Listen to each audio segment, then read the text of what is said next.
割りおしまい。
Welcome back, ladies and gentlemen, to Get the Mic, the only show where your host on the left, Owl, and your host on the right, Brock, dissect fiction for its mythological significance.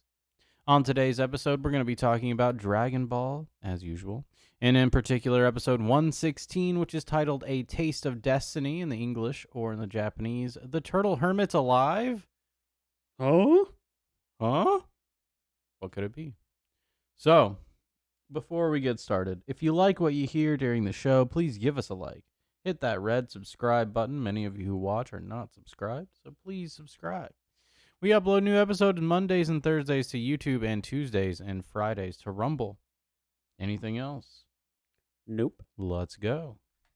So, the first thing we see is Goku and Yajirobe exploring the dark caves. Yajirobe tells Goku that he must be nuts to do all of this for other people. Just then, their paths diverge, with Yajirobe ascending and Goku heading even further down the cave. Goku explores the lower path and is followed by a shadowy figure. As it comes around the corner, Goku throws a punch that's easily caught by his follower, Master Roshi. He tells Goku that he has something to show him and begins to lead him further into the darkness. Meanwhile, Yajirobe finds a large lizard and begins to chase it hungrily. Goku and Roshi finally arrive at a perfect replica of Kame House, hidden in the cave. Inside, the whole Go crew greets Goku and treats him to a feast, telling him that they're going to hide down there and have fun while they wait for Piccolo to die of old age. Goku reluctantly refuses their offer as he knows that he needs to defeat Piccolo.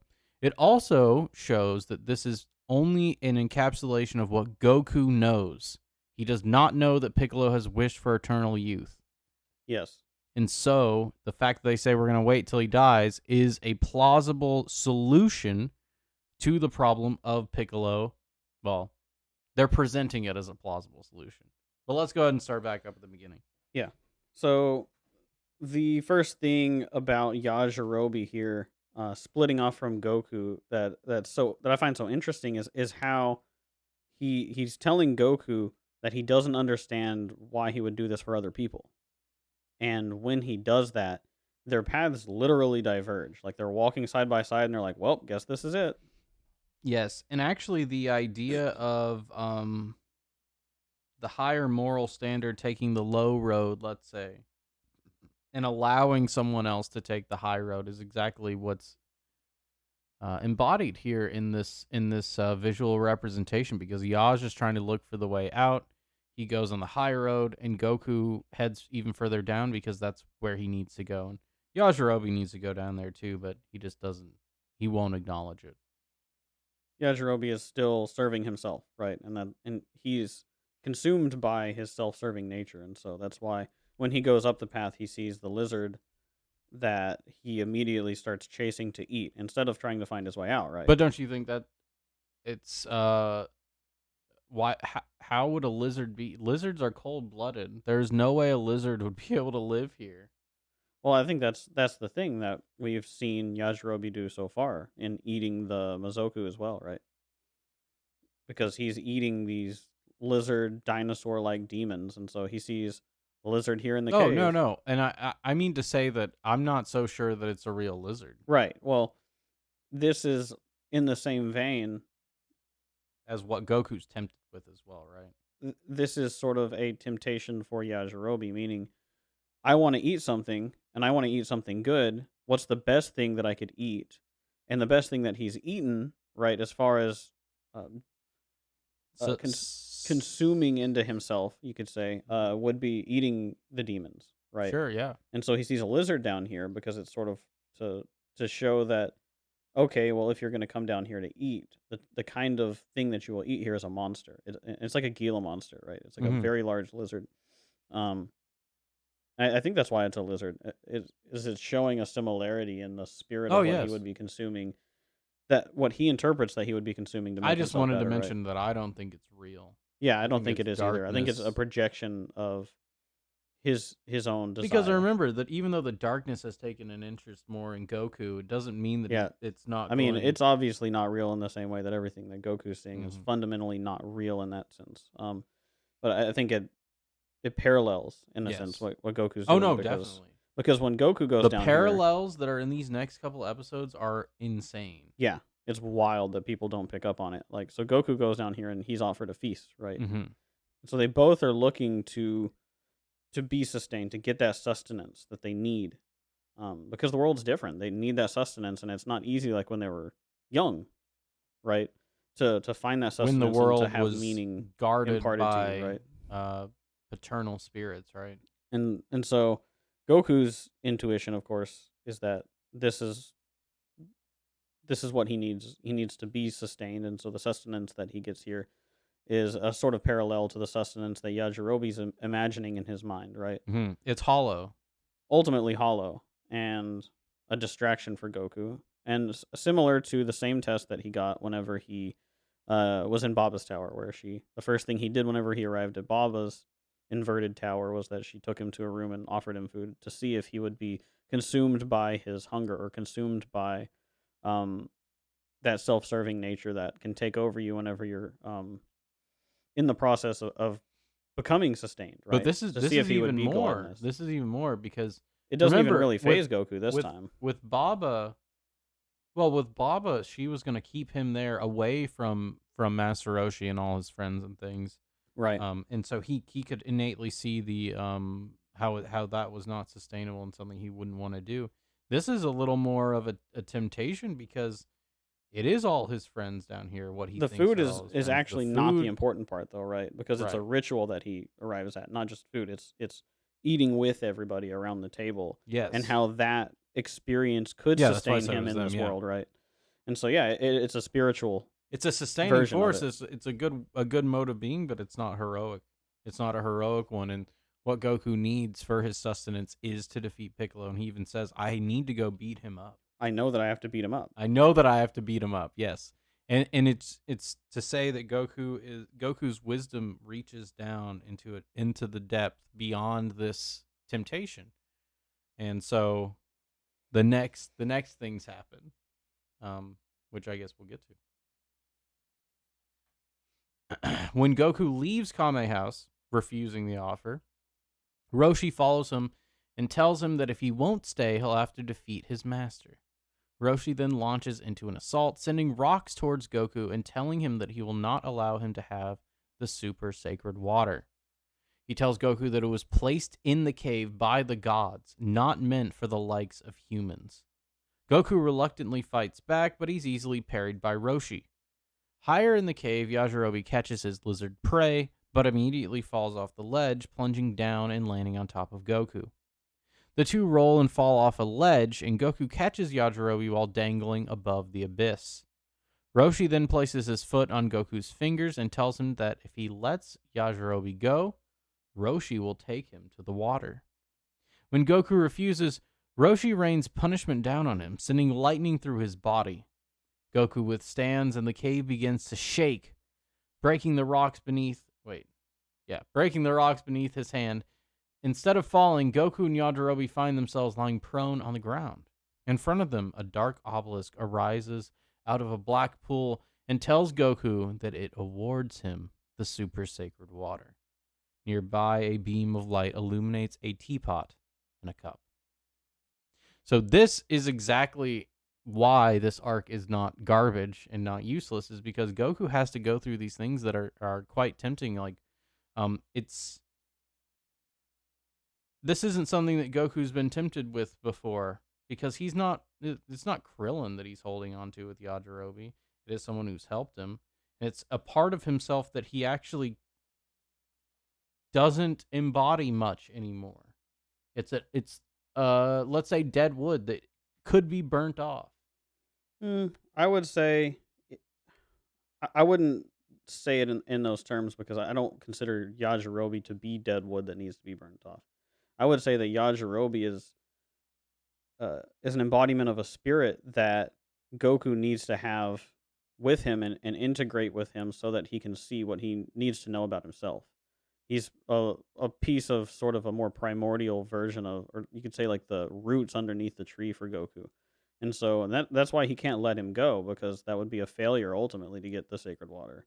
Well, I don't that think the I darkness was would actually give it to him I though. was presenting the argument of what Roshi's really making here to him, what Roshi's really telling him, What do you right? Is mean? it's not worth it to keep him Oh, around. I see what you mean. Yeah, yeah. Yeah, he's presenting him with a situation where it's sort of, are you tempted by the idea of being like your mode of being, is it more valuable such that you could sacrifice him for you to become even stronger? And Goku's test of heroism here is that even if Yajirobe is so much worse than him because of all of his spiritual journey, he's still worthy of being preserved, and so it's not worth it to sacrifice uh, somebody who is self-serving and small compared to you in order to become stronger yourself.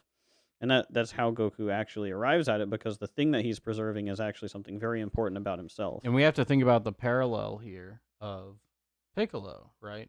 Piccolo being willing to sacrifice whatever it takes for him to be able to be stronger and be the ruler, let's say. And there's something childlike about Yajirobe that Goku has to preserve, whereas Piccolo is destroying the innocence of Yes. those around him. And so Goku has to keep this innocence, has to preserve it in this transformation, because if not, he would become a monster, right? He would actually become a terror if he was not able to preserve his innocence. And so it's He wouldn't have been offered the water either, though. So, right. yeah. But symbolically, if someone had an experience like this and they were to Mm-hmm. sacrifice what Yajirobe represents, then they would die, right? But they would not be If a they good were to person. sacrifice, Yeah. If they were to to say, "I sacrifice. sacrifice," yes, Yeah, exactly. Yajirobe would be a true sacrifice. Yeah. The So yeah, Goku doesn't do it, right? He doesn't choose to sacrifice. He does the noble, holy action here. And And that so is the thing, right? Being self-sacrificing is the thing at the top of the hierarchy, which allows you to commune with godhood, to embody a pattern that is above human. to not only embody the pattern that is above human, but by doing so, elevate the human spirit as a whole. And so Goku is placing humanity further up and up towards that realm of divinity. And so since he's A able to moralizing spirit, you could a say. moralizing spirit.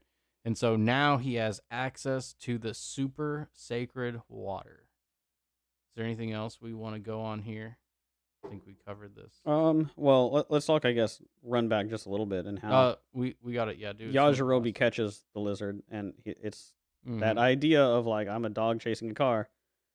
When he catches the lizard, he immediately falls. Yep. Like, and it's, I don't want to say it's like pride cometh before the fall, but it's similar to that in the sense that in the exact same way that when Yajirobe chases after the food and falls into the pit, to be here in the first place in the caves, he does the same thing. He chases after his food, and whenever he Well, thinks he's going to get it, the sustenance he gains is that he learns what it means to be heroic by being saved by Goku in this situation. yes, and that's the sustenance he actually needed, which is what I was gonna say. Is like we see this pattern of Yajirobe looking for sustenance, and the universe, because it is, let's say, Yajirobe wishing upon a star. He truly desires the sustenance he needs. He just doesn't know how to articulate what it is. Right, he's so immature So and unrealized that this is how it is represented, but that is the beauty of this sort of Eastern mystic idea, which is that there is still nobility even in the foolish and unrealized and small and selfish person, right? That divinity is still there within him, and that if he truly aims himself towards a star, then he will end up where he needs to be to grow, right? And it's a nice balancing factor and here so that since he does that earnestly and honestly, the universe answers his call and leads him to Goku and continues to lead him on the same path as Goku until here finally he's able to learn what that is. He gets one glimpse of it here and then one glimpse of it when Goku drinks the water. But one other thing that I wanted to say, there's a couple things actually. So them being prone, it being an illusion all along, it being a test all along, um, that's it's not something that cheapens it. I've heard people say that it cheapens it, that it's not actually, they weren't actually endangered. It's like, like there were no stakes. but the stakes were Goku's mode of being, It's his which is soul. bigger than that, right? Yeah. It's bigger than his their Yeah, physicality. it's a spiritual test. The test is Goku's spirit and his ability to be the hero. I mean, this is it. This is definitely it. Someone who is, by all accounts, and this has been set up. It's why Yajirobe is characterized the way he is. By all accounts, Yajirobe is a selfish, cowardly, um, person who is someone that Goku has matured beyond.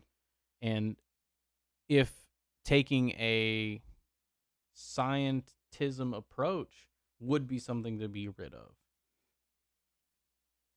Yeah, yeah. Well, it would see it as irrelevant or primitive, right? Hmm. And thematically, Goku has to go to his roots. I refer to Yajirobe like the roots for that reason because Ya what is happening here for Goku is it's almost a cave of remembrance. He's going into the darkness, the thing which he has opted not to look at, right? And so he has to go beyond, and that's why he met Yajirobe out there in the And it's wilderness why when he he meets did. Roshi, right? It's the darkest part of the forest to them, to Goku. That's Yeah, what the darkness is. Is it is the amorphous darkest part of the forest, which reveals the one fears that you, or the one fear that you have in Goku's, is to not be the hero and to fail at and to hide away like a coward, like Yajirobe and to would. always be training but never actually realize what the training is for. Right, purposeless, Frozen, aimless, yeah. And frozen in the cave. stagnant. Yeah. Stagnant's another word I've been hearing recently, thanks to some Bloodborne analysis. But So yeah, so to tie it back to where we were in the last one, the ice maze, the frozen water. It's yeah, almost to say that you could become part of that frozen water if yes. you were to stay in the cave, if you were to stay here unrealized, unactualized. And that's what Yajirobe represents for Goku is this is what he would be like if he never became realized, if he never became It's really a walking actualized. manifestation of that. And so why not let him go? And that's the test. That is the test. It's not actually like, oh, you're gonna die if you let him go, whatever. But Goku refuses, obviously, and that's what gains him audience with the divine.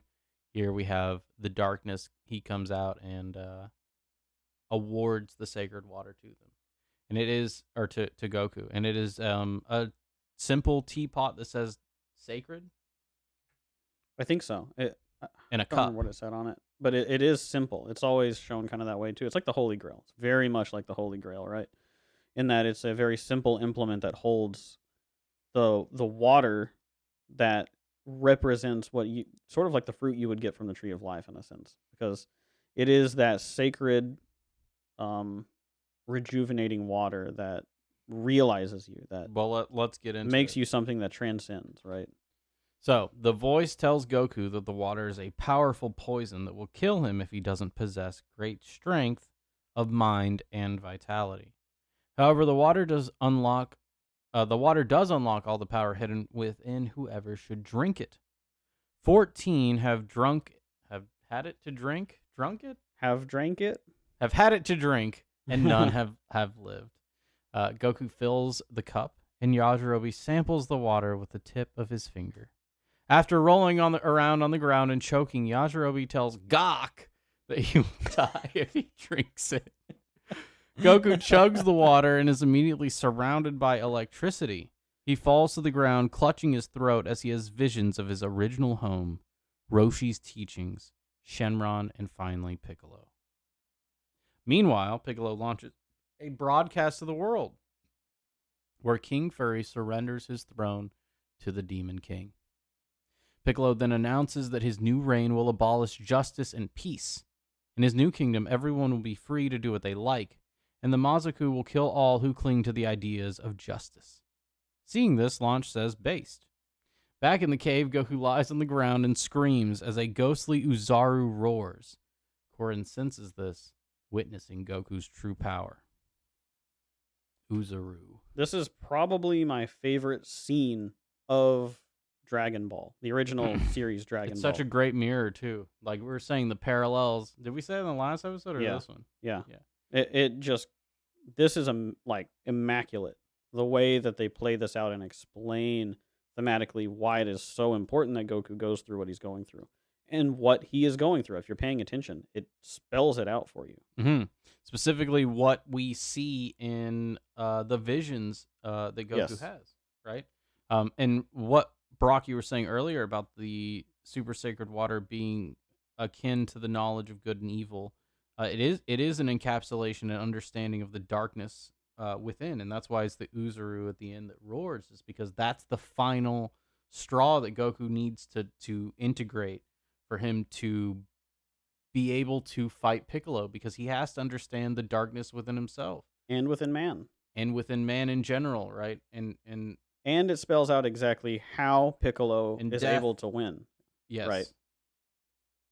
the water does. This whole process. Oh, the whole and that's why it's showing us Shinron, or not Shinron, goddamn. I was just looking at Shinron. Long. We have Piccolo, while this is happening, telling the world that they're free Oh, yes. to do whatever they want. And it is the darkness in the heart of man, which is his undoing, and the acknowledgement and integration of it into the heroic spirit is the thing that can elevate people. And so that is why Goku is confronting his Uzeru and integrating it, and why they scream at the same time. And that is what shows Korin how strong he actually is, because And it's that knowledge, and it's the understanding now that he has of the wickedness that can reside in the world, and the propensity of it.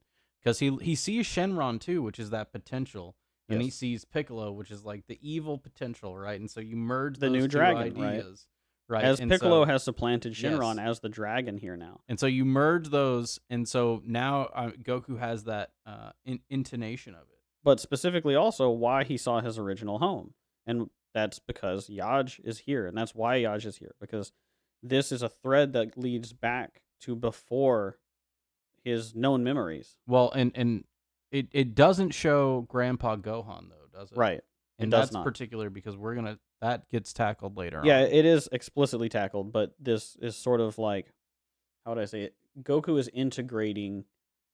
He But- doesn't know though about Yeah. that. He's just integrating what he knows is his darkest impulses, which Yeah. manifests itself in a So physical he- form. it's as the basically like he Uzaru. might as well know, Yeah, because he is. he might as becoming well the know. beast, He right? might as well know. Yeah, It is a. he knows enough to where unification. he acts as if he knows, Yeah, essentially, he. and that's he what has makes him become so much stronger. Yeah, he has become the Goku who is not limited.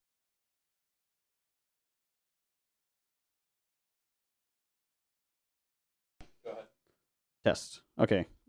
He knows the depths to which he's capable of going, and And like- by that, anyone, just like the knowledge of good and evil, like you're saying, it's not just the knowledge of what you can do to someone else, but you know what hurts you, and you know what they can do to hurt you. And that malice and that reciprocal nature of malice that is understood by gaining the knowledge of evil itself is what can propel someone to be able to tackle that challenge when it approaches itself. If it's another it it's a bigger sword that Goku is now keeping sheathed, let's say. Now, I do want to mention specifically the electricity. Oh, We okay. didn't talk about it before, but I wanted to bring it in Enlightening. here because Shocking. because what Roshi does is he shocks Goku in the same way that he used his lightning surprise attack the first time they were in the world tournament.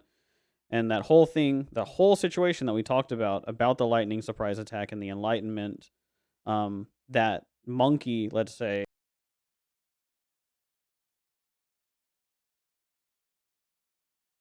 the parallel there is very obvious. This is the spiritual continuation of that, And Goku could not withstand it then, right? but now The only he's way he could withstand it then was by becoming and being right controlled by the Uzeru. and But this destroying that. time, Yeah, yeah.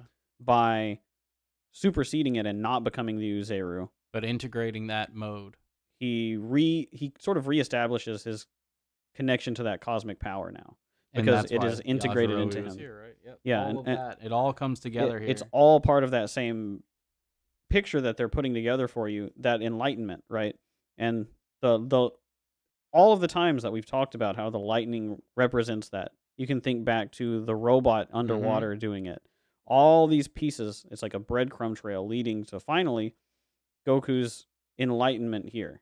Total enlightenment, completely And surrounded that's the by. thing we saw in the Red Ribbon Army arc is when Goku was enlightened, it was by outside spirits that were giving him an intonation about how the world how reality functions, let's say.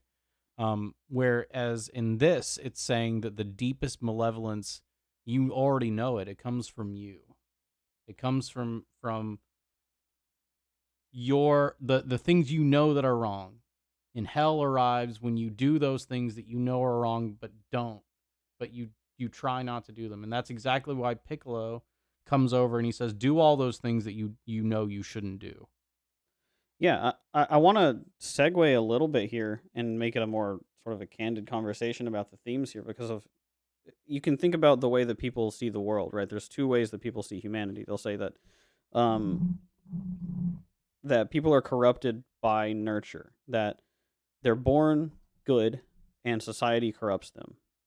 And then you have the other approach, which is to know that, I say to know that there is a human nature, that people are born with that human nature already ingrained into them, and they're not made quote unquote evil by society, but rather there is an innate nature that needs to be understood and tackled, right? And there's a big disagreement culturally between certain sides on the political aisle, as to how people are even uh how do I want to say it, what the human existence even is, whether or not we are fallen beings, right? Whether or not we all carry sort of the propensity for sin within us.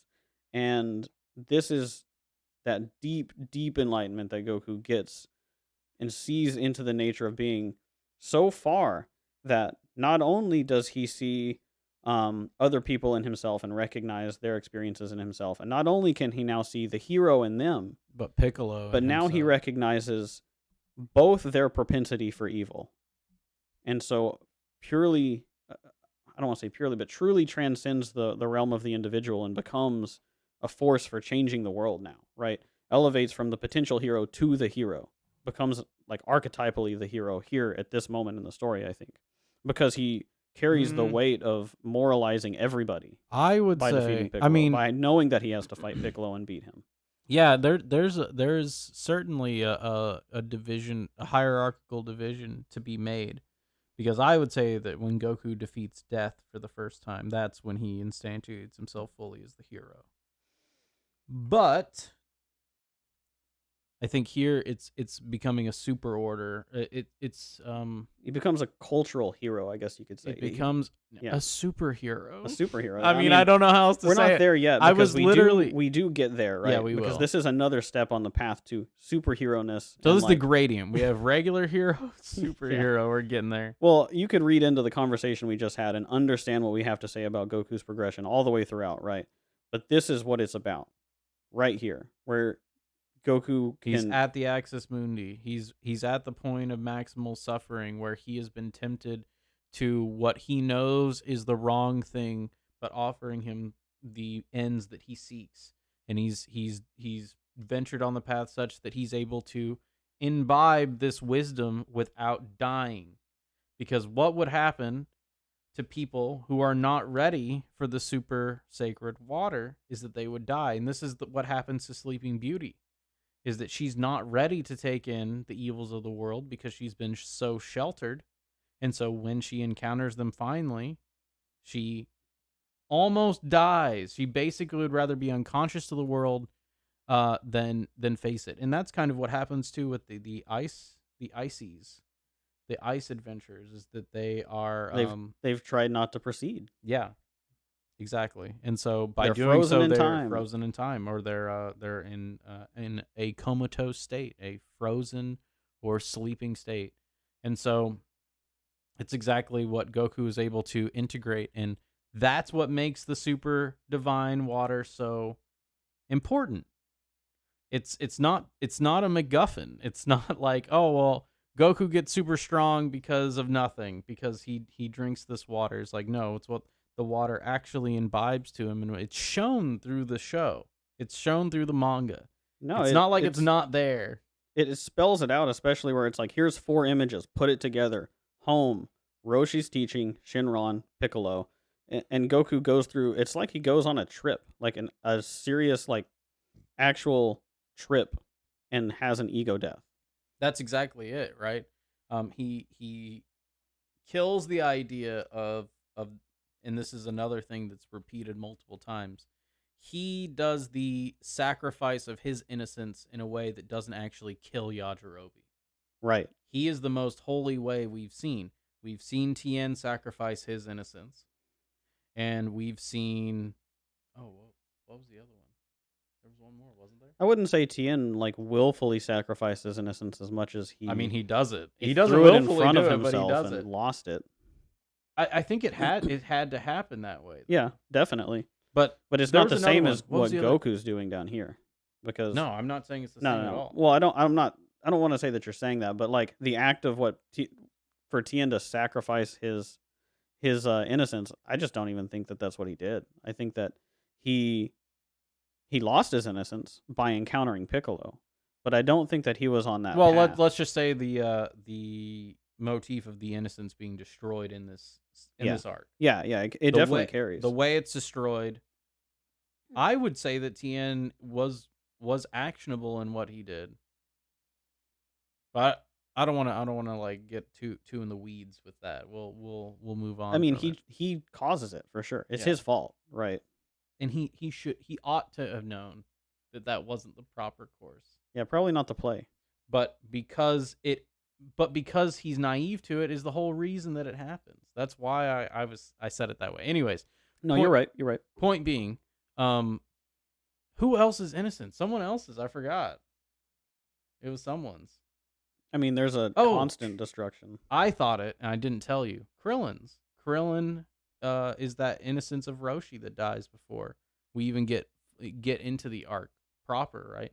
So you have these 3 instances of these innocence or immature aspects of these characters that are being killed, um, actually killed, physically and spiritually.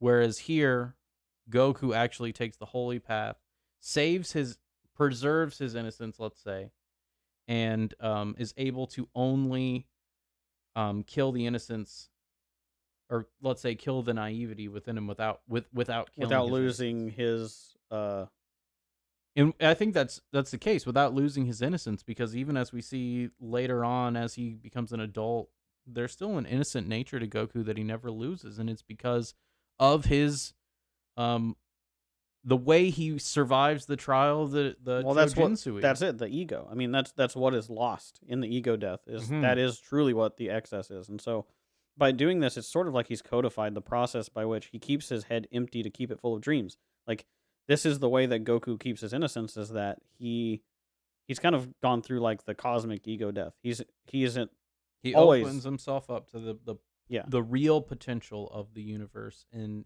understands and accepts the evil and the good within it, and that is what allows him to kind of now progress. Yeah, he permanently places himself in a state where he's not going to be allowing himself to sacrifice Oh anything my other than what's gosh, this necessary. is amazing. I'm gonna have to replace Oh my this. god. That's okay. I That's can do it. I hilarious. can do it pretty easily. All the work. Nah, I can just fix that in Uh, post. Jesus Christ, though. that's That's funny. wild. Okay. But this couple other things about it too. Um so Piccolo's broadcast where he has to show the world that the king has given them over to him. And now the king doesn't completely comply. He tells the world, "This guy's a monster. He has to be stopped," you know. And Piccolo's like, "Oh, come on. You're breaking the game." And he kind of tosses him aside. Yeah. And then he tells him, "No, but seriously, I am a monster." Right. And we talked about that and how it parallels to Goku's journey here, and uh how Piccolo too is he's trying to invoke and even kill the innocents. Like he kills Sano's innocence, that's for sure. mhm. That's eradicated by what has happened. Um and that's really there is that motif, I think, because of the way the world has changed post Roshi. Well, I specifically mention it because I want to get into A, that he has opened everyone up for freedom to do whatever they want, and B, the fact that Launch is into it. Well, freedom, chaos, right? Yeah. It's not real freedom, because real freedom is discipline, right? So there's freedom from and freedom for, right? And there's two ideas of freedom, right? And I think it's an older way of looking at the world and a newer way where I think people used to want to be free from their vices and free from temptation and free from the things that would drag them down. And discipline sort of is the methodology to gain that type of freedom. But then there's a newer idea of what freedom is supposed to be, which is freedom for desire, freedom for indulgence, freedom to get what you want, freedom to do what you desire to do, Mm-hmm. and it's freedom for your vices. And so this is that satanic Luciferian lure to The freedom. hedonistic indulgence, right? And it's to say, are you really free if society's telling you you can't do this or And I'm this telling or you, this? yeah, it's have you ever seen the 1989 Batman? At some point, it's been a minute. There's one part where the Joker is throwing out money, and he is on the mic, and he's like, I'm giving out free money. Where's Batman? He's at home washing his tights. And like they look at the money later, and it has his face on it. It's useless money, but the idea there, right? That the he is giving freedom and being and like take all this freedom, right? Do whatever you want, destroy whatever you want. Including yourself. It's Pleasure Island, right? Piccolo is taking the entire planet to Pleasure Island right now. Turning everyone into jackasses. Yeah, so Yeah. that they can then do what jackasses do, right? And he's got demons. Just like in Pinocchio. Yep, just like Those those The demons. shadow people in Pinocchio They're are demons. terrifying. They are terrifying. Especially, well, I won't go there. I Anyways, do like that though, like that they're the ones that lead people on this path are the demons, and that's what the Mizoku are. Or the people they're sort of like and he says they will kill the people who believe in justice, yes. right? And it's interesting though that Launch is like this guy's making some sense. Well, there is an element of that freedom from things, and the freedom itself, like liberty, is not something that is a negative. But launch saying based is really aligning with those aspects. Right. And She hears freedom and she's like, I do like yeah, freedom. Because exactly. and the reason that Launch likes freedom, obviously, is like what's the first thing we see her do? Well, she's robbing she was robbing a train, right? And then she's running from the cops. And she's everything that Launch ever does is just purely against order in that sense. To to push back Until she's more against tamed, right? yeah. Yeah. And she remains in that ultimate state of like she needs someone to balance that out because Yes. she's Because unbound she's a whenever yeah. pure manifestation of femininity. That's why she's mommy. Yeah. Well, and also it's like she wants to see she revels in seeing someone empowered to do anything that they desire because she's that And that's why hyper supportive, she's right, of the very, masculine very spirit. supportive towards Goku. Yeah, And she even helps Goku in the last Tenkaichi Budokai because of that, right? And all of that is to and say that that ties into that her launch obsession with Tien as well, right? and launch can appreciate those things and those intricacies, the things that she sees in Tien even before Tien has turned to their side, right? It's a respect for will to power, right? Hmm. It's very much like she sees the will to power, and she says, like, the will to power and to take freedom and to do whatever you Is want commendable, yeah, right. is it's almost like it's not a higher order, but it's more like a primordial principality that she is like attached to. Hard way Right. to articulate it. It's how would I say, the concept of that is extremely powerful. And even if it's an evil person engaging in it, Launch sees the mode of being as still admirable, which is interesting. Hmm. And so I think launch is where we'll end it off. Is there anything else you wanted to add? I don't think so. There's so much to this episode. I want to really just glance over it really quick and make sure we're I mean, not we missing we did anything. take double amount of time from this one to the Well, this last is one. actually shorter than I thought this one would be, so we're getting pretty concise. Yeah, we need. I think it's good to do that. No, I think we really did cover this episode pretty well. Hmm. So, if you guys liked what you heard, please give us a like, subscribe. I need to change that episode title. But other than that, it was a good episode. We upload new episodes Mondays and Thursdays to YouTube, Tuesdays and Fridays to Rumble. Check us out on those platforms. I'm your host on the left, Owl. I'm your host on the right, Brock. We hope you guys enjoy the rest of your night. In an enchanted land that seemed untouched by the steady march of time, there lived an old master named Gohan, who found a baby boy abandoned in the wilderness of the region. The old master raised the boy as his own child, and marveled as the youngster grew and became uncommonly strong. Now the boy, known as Goku, is on his own, and has become the sole guardian of his grandfather's most mystical possession, his Dragon Ball.